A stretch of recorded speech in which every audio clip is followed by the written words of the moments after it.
Hello everybody, my name is Rob and welcome to Metal Monthly. This is a video series where we talk about everything that happened in metal music over the last month. In this episode we are going to talk about some bands that you've never heard of, Slam Dunk Festival, and how some people going to Glastonbury Festival have got screwed over. It's going to be fun. So let's start off with albums. What albums came out in May 2025? First off, TeknoAXE with The Ugly Side of Me. This band with an unpronounceable name has been around since 2007, but they haven't put out, they first put out an album in 2017. I don't know what they were doing for the first 10 years. So basically this is a heavy metal band, but it's my kind of heavy metal band. They've got melody there, it's very enjoyable kind of stuff. The vocals, basically it's Jonathan Davis from Korn. Basically, the album is Korn, except that it's a little bit heavy. It's more like heavy metal, but I fucking loved it because basically it's Korn but heavier. It was fantastic. I love the guy's voice. Like, he sounds like Jonathan Davis. It's that weird kind of alternative voice. I kept thinking of it as like sour, and that doesn't make sense, but that's how I was hearing his voice, and I loved it. It was so good. Yeah, it's fantastic. Oh, and TeknoAXE. Seriously, what is that name? I looked it up. Tetrarchy was a system implemented by a Roman emperor to govern ancient Rome by dividing it by two emperors, the Augusta, and their juniors, the Caesares. Clearly, when they say that men think about the Roman Empire, like, more often than they think about sex, basically they're thinking of these guys. These guys are the ones who do that. It must be. Next up, we have the Callous Boys with I Don't Want to See You in Heaven. Now, I have definitely talked about the Callous Boys before because I love the name. It's such a good spoonerism on the Dallas Cowboys. So good. So this is a mathcore band, basically nerds but with guitars. It opened with 2 minutes of like narration by the Museum of Failure, who discovered this album 300 years in the future and kind of explained what it is. And basically it sets up the theme of the album, which is anxiety, mental health problems, expressed with anger and heavy metal music, basically.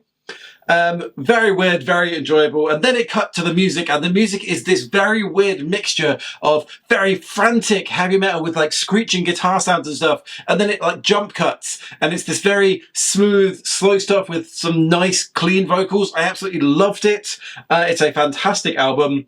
Let me see. It's got some headbanging choruses, which is not the right word, but it's something like that. It's got breakdowns. It's got everything you want. It's fantastic. And it's all about mental health problems. And I swear to God, there are some bits in the breakdowns that genuinely sounded like what I hear in my head when I'm having an anxiety attack. It was very relatable. It was very enjoyable. I loved it. And I loved it because of like the variety of music and how it cuts between really heavy to really soft stuff, which is weird because the next album I really didn't enjoy for that exact reason. And the next album is Sleep Token with Even in Arcadia. So I don't get it. I don't get Sleep Token. They're just not for me. I have listened to them quite a lot on Kerrang recently. They've had a lot of playtime of their song Caramel, which is on this album. I don't get it. I don't like it. It's not really for me.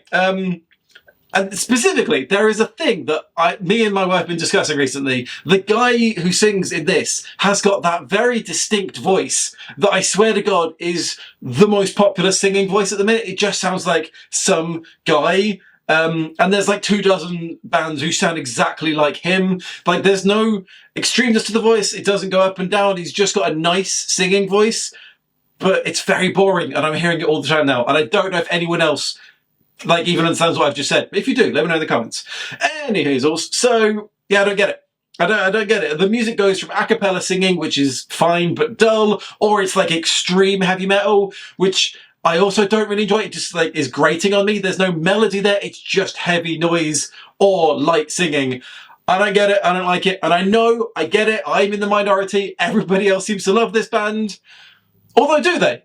Because this is on their Wikipedia page for this album. This is a collection of people who reviewed the album. It's very split. Either it's very low scores or very high scores. So maybe this band is just divisive. Maybe I'm just one of the many people who don't get this band. Oh well, I don't get it. I get why people do like it. It's just not for me. Anyhoozles, next up is Music Festival Explorer. This is my website where I talk about music festivals, heavy metal, music, anything like that. Last month I said I was going to write a blog post about fire safety at festivals. I still haven't done that. Let's see if I can get it done next month. We'll see, probably not. But what I have done is written a new page because I went to Slam Dunk Festival North and I wrote a page about it because my website also catalogues the festivals that I've been to. I fucking loved Slam Dunk Festival this year. Saw a lot of ska bands, saw some new bands that I absolutely loved, had a fantastic time, fell back in love with music festivals. After Download Festival 2023, I kind of was done with festivals, so we didn't do anything last year. But now we went to this and I loved it, so maybe I'm going to go back to more festivals, which makes sense because I do have a website called Music Festival Explorer. You'd think I would like festivals more, and I do again, which is nice. Anyway, now we have the fun story from last month, although it's not a fun story, it's just a story from last month. So Glastonbury Festival is this month, I understand. It's the biggest festival in the UK, and it's the biggest reminder that I am old and out of touch because I looked at the lineup for Glastonbury and went, who the fuck are any of these people? Wet Leg, English Teacher, and Beabadoobie? These sound like fake band names, I swear to God. Anyway, Glastonbury is kind of known for being bougie and expensive, but that's just the start of it. You don't know. So there's also this thing called glamping you can do at Glastonbury, which is basically camping but without any of the aspects of camping. Basically, you get a really big tent, you get an actual bed that you can sleep in. It's nothing like camping, and it's very, very expensive. So there is a company called Yurti, and they have been doing glamping packages for Glastonbury since like 2007, I think. So they've been going for a very long time, and their packages are very expensive. Apparently, they started at 10 grand. One person I read spent £16,500 on, I think possibly that was a package for 2 people, but it's still an insane amount of money for going to any festival. So Yurtle went out of business. And then they messaged all of the people who had bought packages saying, so we're not going to be able to give you the glamping experience. We're also not going to be able to give you even a ticket to the festival because we didn't do that before we went out of business. And also we're not going to give you a refund. Like, just so much horrible stuff there. And apparently, because if you were to pay on a credit card, you can contact the bank and they will get that back because that's the bank's money. It's not your money until you pay it off.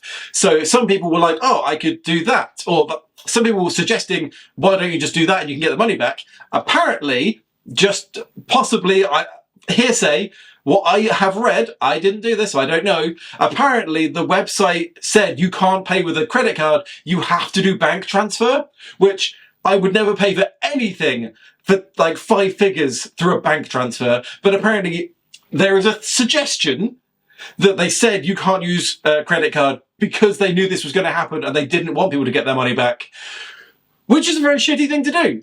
So I'm putting this in the stories thing because it's not exactly fun, although there is some schadenfreude at the idea that some people can afford to spend £16,000 going to fucking Glastonbury and then they just lose everything and can't go in the first place. There is some schadenfreude there, although I do feel bad because, like, it's a festival. You should deserve to go to the festival at least. The fact that they were like, we can't give you the thing, also we didn't buy tickets. Insane. Apparently Glastonbury responded by just saying, well, you shouldn't have bought it through them anyway, you have to buy it through the official ticket thing. And they just washed their hands of it like, yeah, it's nothing to do with us, sorry. Oh man, Glastonbury being fantastic. Anyway, is that it? That's it. That's everything. That's everything I have for you this month. Sorry, I've got off on a bit of a tangent there. Thanks so much for watching. Hopefully you've enjoyed. If you have, click like and subscribe. Thanks for watching. My name's Rob. I'll see you next month.